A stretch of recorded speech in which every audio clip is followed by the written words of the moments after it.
42,000 men marched into a valley 11 miles wide.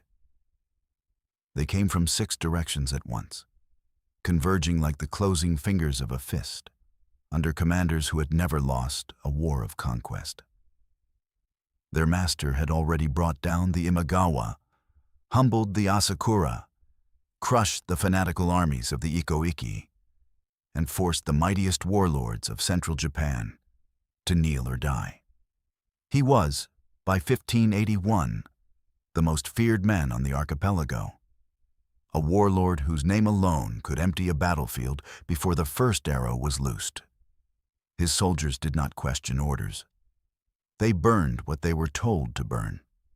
Waiting for them, scattered across a province smaller than some single domains they had already conquered, were perhaps 4,000 farmers, mountain priests, and mercenaries who had never fought as a unified army in their lives.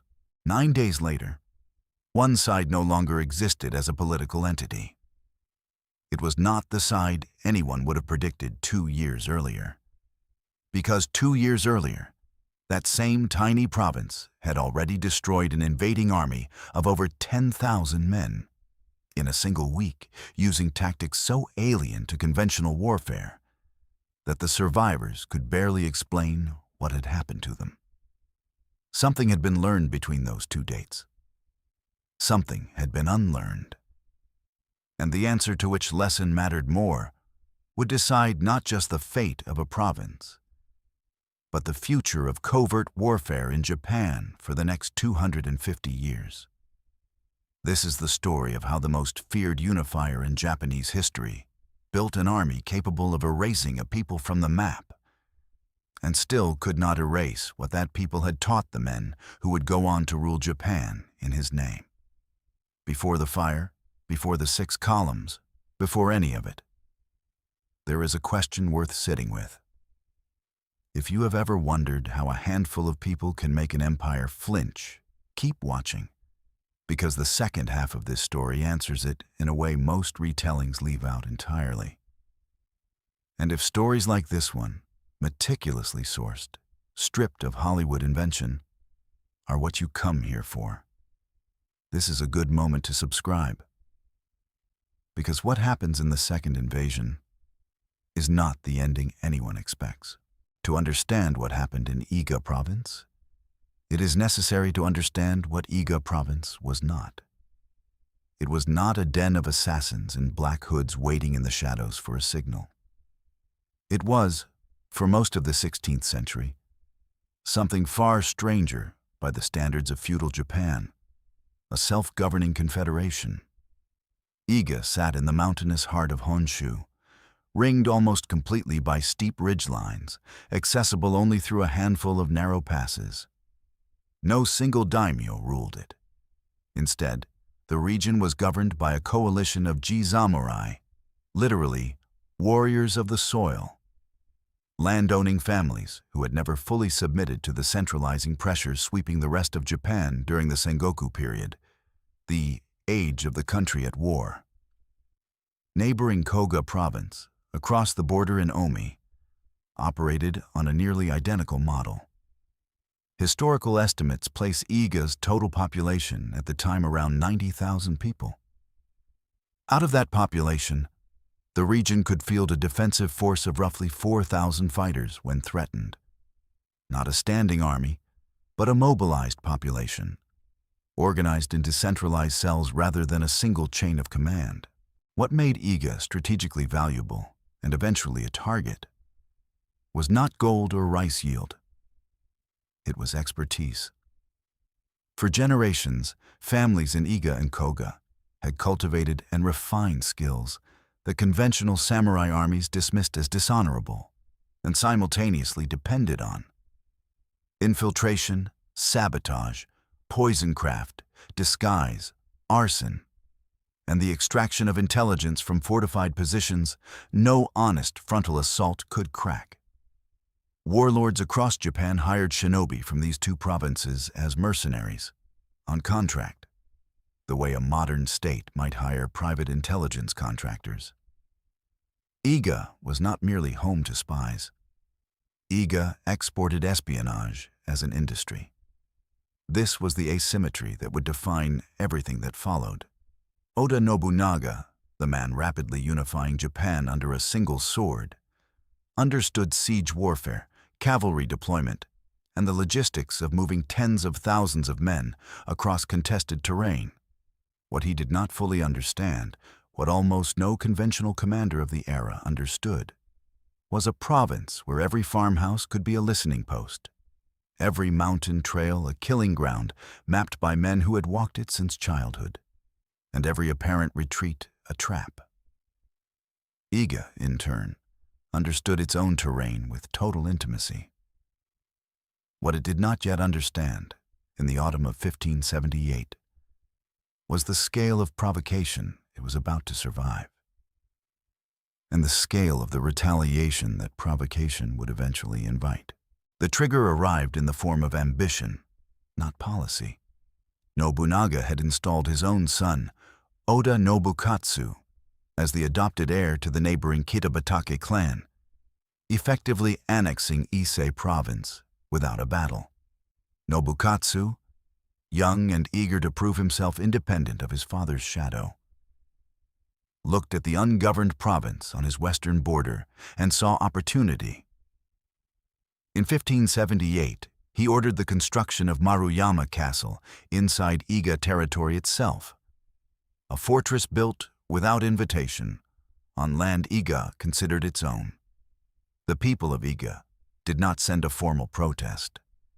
On the 24th of November, 1578, while the castle was still under construction, Iga forces struck it directly, burning the unfinished structure to the ground and driving the Oda garrison back across the border in disarray.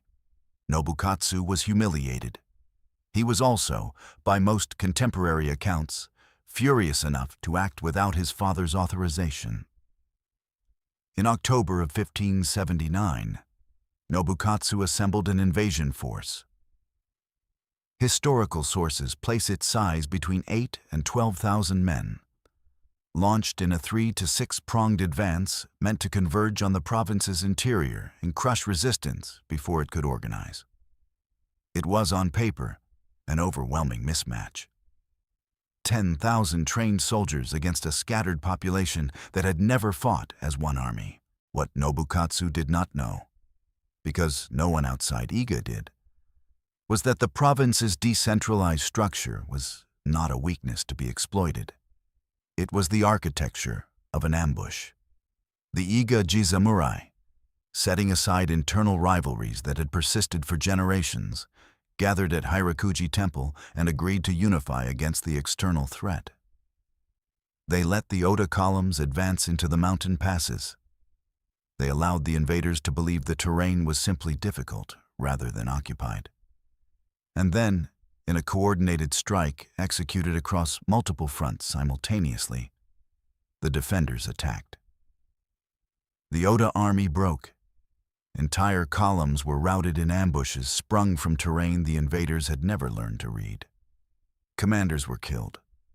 Within days, what had been an invasion force retreated back into Ise as a defeated one, having failed to take a single meaningful objective inside Iga's borders. It was not simple resistance. It was doctrine. Every advantage a conventional army possessed, numbers, discipline, supply lines, became a liability in terrain built for concealment rather than open engagement. The Oda forces had brought an army designed to break castle walls into a landscape that had no walls to break, only mountains that watched. When word reached Oda Nobunaga of his son's defeat, the response was not sympathy. Contemporary accounts describe Nobunaga's fury as total, a rebuke so severe that he reportedly threatened to sever the father-son relationship entirely, calling the unauthorized campaign the act of a child who understood nothing of the stakes his father was playing for. Nobunaga forbade further action against Iga.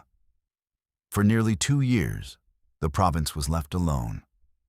It was not mercy. It was patience. What Iga did not know during those 2 years is that patience, in Nobunaga's case, was never forgiveness. It was preparation. In September of 1581, Nobunaga summoned his generals to Azuchi Castle and gave an order so abrupt that those present were reportedly startled by its suddenness. Total war against Iga, on a scale the first invasion had never approached. This time, there would be no delegation to an inexperienced son. This time, Nobunaga himself would direct it. The numbers assembled for the Second Tenshō Iga War remain debated among historians, with estimates ranging from 40,000 to 60,000 men. But the structure of the invasion, recorded in sources including the Shinsho Koki, the chronicle of Nobunaga's campaigns compiled by his retainer Ota Gyuichi, is not in dispute. 6 armies, 6 directions, converging simultaneously, so that no single point of the province could organize a coordinated defense before the others were already burning. 10,000 men under Nobukatsu and Suda Nobusumi from the southeast, 7,000 under Gamo Ujisato and Wakisaka Yasuharu from the north, 7,000 more under Asano Nagamasa from the southwest, 3,700 under Tsutsui Junkei, 2,300 under Hori Hidemasa from the northwest. This was not an army sent to defeat a province. This was an army sent to erase the possibility that Iga could ever organize resistance again. Standing against it, the same roughly 10,000 defenders the region could theoretically muster, though many sources place the mobilized force closer to 4,000 once the 6 columns had already begun dividing the population's ability to concentrate anywhere. Nobunaga's instructions to his generals were explicit and are recorded plainly. Burn everything. Not selectively, not strategically, everything. Villages, shrines, temples, fields. A scorched earth campaign designed to remove not just the fighters, but the terrain knowledge and social structure that had made the first ambush possible. If the mountains themselves had been Iga's greatest weapon, Nobunaga's answer was to make the mountains uninhabitable. The defenders concentrated where they could, at Hijiyama Fortress in the north, at Kashiwara in the south, in the fortified compound that would later become Iga Ueno Castle. They fought with everything the earlier ambush had proven effective: night raids, guerrilla harassment, terrain denial. It did not matter. There was no ambush large enough to absorb 6 simultaneous armies burning a path toward the province's center from every direction at once. The siege of Hijiyama fell within roughly 7 to 9 days of the invasion's start.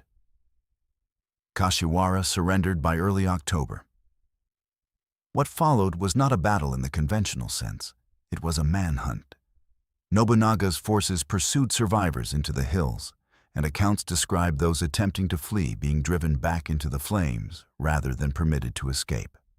Contemporary and later chronicles, the Aranki among them, record the destruction as near total. A handful of holdout castles remained by the campaign's final days, and Nobunaga, rather than annihilating the last defenders outright, permitted a negotiated ceasefire that allowed some survivors to flee south into Ki Province. The lesson embedded in that single detail is easy to miss and impossible to overstate. Not mercy, but calculation. A dead population cannot be taxed, cannot be governed, and, crucially, though Nobunaga could not have known how crucial, cannot later become useful to someone else. There is one final episode worth holding in suspension before the province's fate is fully settled, because it is the detail every conventional account rushes past.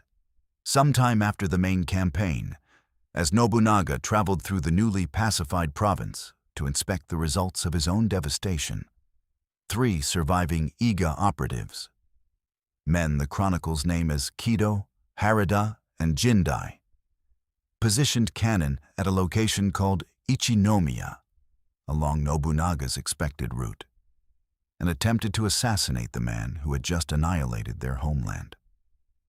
The attempt failed. Nobunaga survived it, as he would survive nearly everything until his own retainer turned on him 3 years later at Honnoji. But the attempt itself is the detail that reveals what the invasion had actually failed to destroy. An army of 50,000 men had burned every village, killed thousands, and scattered a population across the country. And 3 men from that broken province still had the tradecraft, the discipline, and the access to nearly kill the most powerful warlord in Japan in the immediate aftermath of their own destruction. This is the inversion that the entire campaign had been built to prevent, and could not prevent.